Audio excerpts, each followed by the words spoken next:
बच्चे, एक बेहद ही पवित्र दिव्य आत्मा अपने लोक को छोड़कर निकल पड़ी है उस लोक में जाने के लिए जिसमें धरा मृत्यु लोक कहा जाता है, जहाँ कुछ भी अमर नहीं, जहाँ अमरता बिल्कुल भी स्थान नहीं रखता।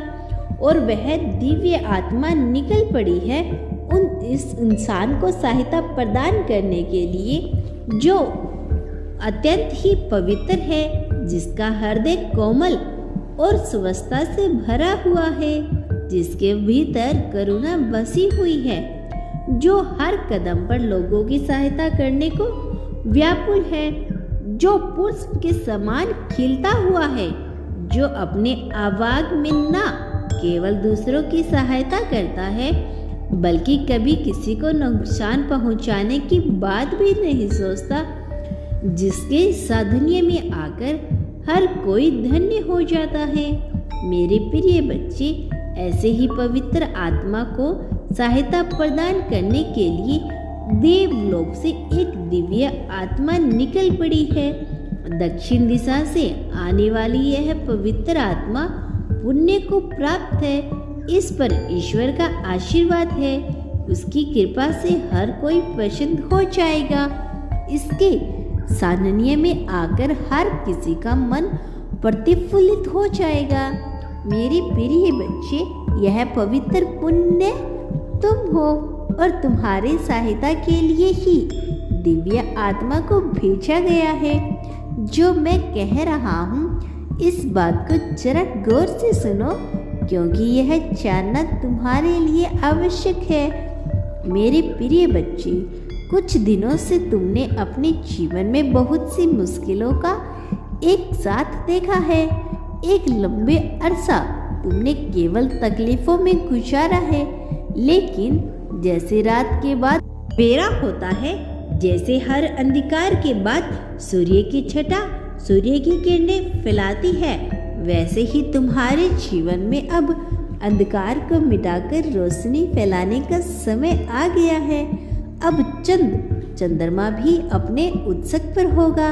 अब सूर्य भी अपनी चरम सीमा पर होगा और उसके मिलाप से जो ऊर्जा का समागम होगा, जो ऊर्जा का प्रभाव होगा, उसका लाभ तुम्हें मिलेगा, क्योंकि तुमने बिना शिकायत के एक लंबा समय तकलीफों में गुजार दिया और इसमें भी जीवन को बेहतर तरीके से जीने की तुम्हारी मंशा से तुम पीछे नहीं हटे हो।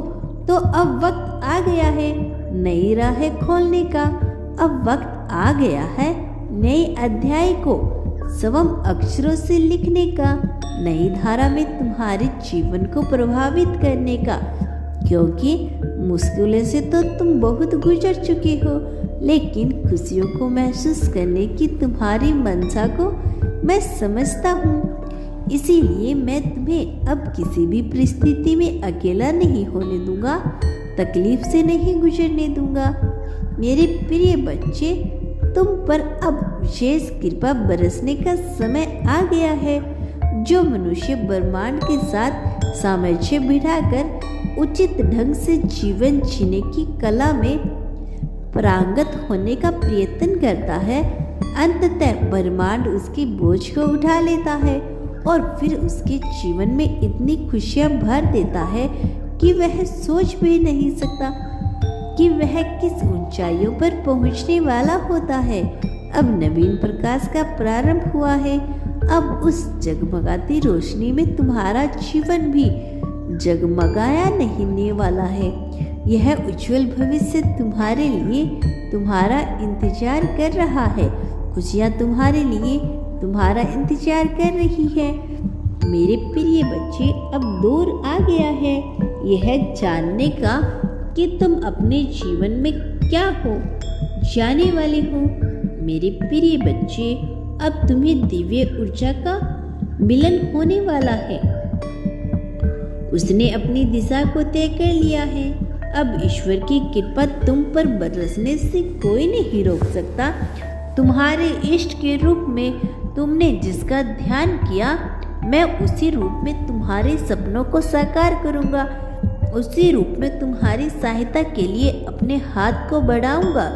तुम अब तक अपने वादे से पीछे नहीं हटे हो, फिर भला मैं अपने वादे से पीछे कैसे हट जाऊं? जीवन की कल्पना बहुत से मनुष्य ने की है, किंतु कोई उसमें सफल नहीं हो सका। लेकिन तुम्हारी धारणा, तुम्हारे विचारों को देखकर, उसे परखकर मैं समझ गया हूँ कि तुम योग्य हो उस जीवन को जीने के जिसमें हर तरफ बेहतरीन हो, जिसमें समृद्धि हो, सफलता हो, शांति हो और सुकून हो। तुम्हारे अपनों ने तुम्हारे साथ दगाबाजी की, तुम्हें धोखे दिए, तुम्हारे पीठ पीछे खंजर घोंपा, तुम्हारे पीछे वही लोग बुराई करते चले आए जिन्हें तुम अपना मानते हो, चाहे तुम्हारे परिवार के सदस्य हो, चाहे तुम्हारे मित्र हो, चाहे तुम्हारे मित्रगण ही क्यों ना हो। हर किसी ने तुम्हारी बुराई अवश्य ही की है, लेकिन फिर भी तुमने सबको माफ किया। तुमने एक दैवीय गुण का प्रदर्शन किया है, और जब मनुष्य दैवीय गुणों से युक्त होता है तब ब्रह्मांड को भी उसकी सहायता करने के लिए आना ही पड़ता है। तब उसे रोका नहीं जा सकता जीतने से, जीत को पा लेने से। इसीलिए अब तुम्हें भी रोका नहीं जाएगा। आज जब यह संदेश तुम्हें मिल रहा है तो यह प्रमाणित है, तुम्हारी विजय अभिमान के प्रारंभ होने की यही पारंपरिकता है। तुम्हारे दिव्य मनुष्य होने का यह प्रमाणित है कि तुम दिव्यता से युक्त एक पवित्र करुणा से भरे हुए पुण्य आत्मा हो, और तुम जैसी पुण्य पवित्र आत्मा को तकलीफ या दुख कभी भी छूना नहीं चाहिए। मेरे प्रिय बच्चे, तुम्हें जितना समय दुख में बिताना था तुम बिता चुके हो, लेकिन कुछ ऐसी बातें हैं जो तुम्हारे लिए अभी भी रहस्य बनी हुई है। अपनी आंखें खोलो, तुम्हारे सामने वह सब कुछ है जो तुम पाने का प्रयत्न कर रहे हो। तुम्हारा कल्याण हो मेरे बच्चे। मैं सदैव तुम्हारे साथ हूँ, सदा सुखी रहो। तुम्हारा इस जगत में कल्याण होगा। मेरे प्रिय, मेरे आने वाले संदेशों की प्रतीक्षा करना। मैं निश्चित तौर पर आऊँगा तुम्हारी सहायता करने, तुम्हें सहारा दिलाने। मेरे बच्चे, इस जीवन में तुम खुश रहो और सभी के बीच खुलकर खुशियाँ बांटो और अपने व्यक्तित्व का निखार और मजबूत व्यक्तित्व बनाओ। सदा सुखी रहो।